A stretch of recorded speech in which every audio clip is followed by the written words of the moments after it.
Amiche e amici di Solfatara News, ogni volta che i nostri droni si alzano in volo sopra Pisciarelli e il cratere della Solfatara, non stiamo semplicemente raccontando un fenomeno naturale. Stiamo mostrando una realtà che giorno dopo giorno diventa più complessa, più tesa, più fragile. La caldera dei Campi Flegrei non dorme, respira, si muove, accumula energia. E mentre la Terra manda segnali sempre più chiari, intorno a noi il silenzio istituzionale diventa assordante. Oggi siamo tornati a monitorare l'area dopo una giornata, quella di ieri, segnata da un forte aumento del degassamento. E ciò che abbiamo osservato oggi è, se possibile, ancora più inquietante. A Pisciarelli il degassamento visibile è diminuito sensibilmente, ma la fumarola è colma di acqua meteorica, fango e minerali, che fuoriescono con violenza. Questo significa una cosa molto semplice. Il sistema idrotermale è saturo. Le piogge hanno riempito le camere sotterranee e le vie di sfogo sembrano parzialmente ostruite. Quando il vapore diminuisce all'improvviso, l'energia non sparisce, si accumula. E un'energia che si accumula sotto una caldera come questa è un problema serio. Abbiamo misurato la temperatura della fumarola di Pisciarelli, che oggi è di 104,8 gradi centigradi. Come sempre vedete a schermo il grafico aggiornato con l'andamento dei giorni precedenti, perché la storia vera non è nel singolo dato, ma nella tendenza. Successivamente ci siamo spostati sul cratere della Solfatara. Anche qui lo scenario è simile. Meno degassamento rispetto a ieri, ma attività ancora presente. Bocca Grande è attiva, ma non al massimo. E chi conosce i Campi Flegrei sa che queste fasi, apparentemente più calme, sono spesso le più insidiose.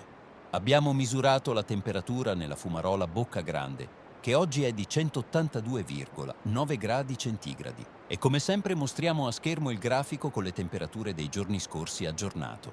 Ed è qui che vogliamo allargare lo sguardo, perché quello che sta succedendo ai Campi Flegrei non è un caso isolato, ed è per questo che oggi facciamo un confronto diretto con Niscemi. Due territori diversi, due fenomeni diversi, ma un problema identico: la sensazione crescente di essere lasciati soli. A Niscemi la popolazione convive da anni con un rischio percepito come invisibile, difficile da spiegare, difficile da misurare e troppo spesso liquidato come non urgente. Anche lì, come qui, si chiede attenzione, monitoraggio, prevenzione. E anche lì, come qui, le risposte arrivano lente, frammentate, spesso solo dopo proteste, allarmi, tensioni sociali. Il punto comune tra Niscemi e Campi Flegrei non è la natura del fenomeno, ma la gestione del rischio, o meglio, la mancata gestione. Qui ai Campi Flegrei vivono centinaia di migliaia di persone sopra una delle caldere più pericolose al mondo. A Niscemi migliaia di cittadini vivono sotto un carico di preoccupazioni costanti legate al loro territorio. In entrambi i casi si parla di convivenza con il rischio, ma senza dare alle persone gli strumenti reali per convivere davvero. E allora la domanda diventa inevitabile: dov'è lo Stato prima dell'emergenza? Perché molto spesso vediamo lo stesso copione. Prima si minimizza, poi si rassicura, poi, quando succede qualcosa di grave, partono le raccolte fondi, gli appelli, le donazioni, la solidarietà dal basso. Tutte cose nobili, per carità, ma che non dovrebbero essere necessarie in un paese come l'Italia, perché non dovrebbe essere il popolo a dover tappare i buchi delle emergenze. Non dovrebbe essere la gente comune a dover finanziare la sicurezza, la prevenzione, l'assistenza. Viviamo in un paese che spende miliardi in armamenti, in opere di cui spesso i cittadini non sanno nulla, in decisioni prese lontano dai territori. E poi, quando si parla di emergenze reali, quotidiane, concrete, si parla di risparmiare, si parla di non ci sono fondi, si parla di monitoriamo. Ma monitorare senza intervenire non basta, informare senza preparare non basta, e convivere con il rischio senza supporto è semplicemente abbandono. Noi qui ai Campi Flegrei lo vediamo ogni giorno.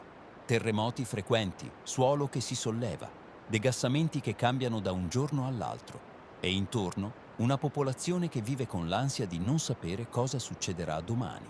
Lo stesso sentimento che si respira a Niscemi. Cambia il fenomeno, non cambia la paura. cambia il territorio, non cambia la sensazione di essere invisibili. Ed è per questo che il nostro lavoro continua. I nostri droni volano non solo per documentare la natura, ma per colmare un vuoto. Un vuoto informativo, istituzionale, umano. Perché se non raccontiamo noi quello che accade, il rischio è che tutto venga normalizzato, fino al giorno in cui non lo sarà più.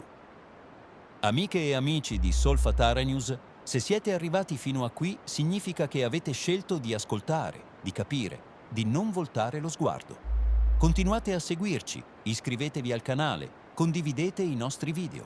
E se potete, sostenete il nostro lavoro. Ci permette di continuare a monitorare una caldera che non smette di mandare segnali. Noi continueremo a osservare, a documentare e a raccontare, perché la prevenzione vera inizia prima dell'emergenza e perché nessun territorio dovrebbe sentirsi solo, né ai Campi Flegrei né a Niscemi. Un saluto vigile da Solfatara News. Restate informati, restate uniti, restate attenti.